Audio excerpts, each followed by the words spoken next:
खर्च तर लय वाढत चाललाय आणि त्याच्यात कमाई कमी. काहीतरी ना नवीन धंदा चालू केला पाहिजे.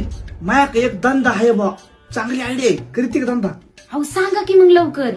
2 खोल्या लागत्या ना, खोल्या घेता येईन भाड्याने. 4-5 ना खाटा लागत्या ना, खाटा.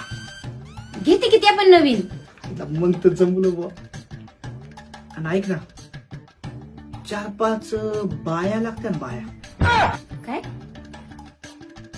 2 खोल्या 4-5 बाया आणि 4-5 खाटा.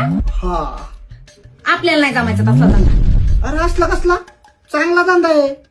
नाही नाही आपल्याला नाही जमणार तसला. अरे याला लय मार्केट आहे. हो तुम्ही काय येडेबिडे झालं काय? येडबिड म्हणजे अगं उन्हाळा आलाय, कुरड्या पापड्या बनवाया 4-5 बाया लागत्या, वाळवाया 4-5 खाटा लागल, आणि जपून ठेवायला स्टॉक मटेरियलला 2 खोल्या नको का? असं होय. कुरड्या पापड्याचा धंदा म्हणताय होय तुम्ही? चांगला चल ना, चांगला चल. हा चालतंय करते की मग. हा हा, ठीक.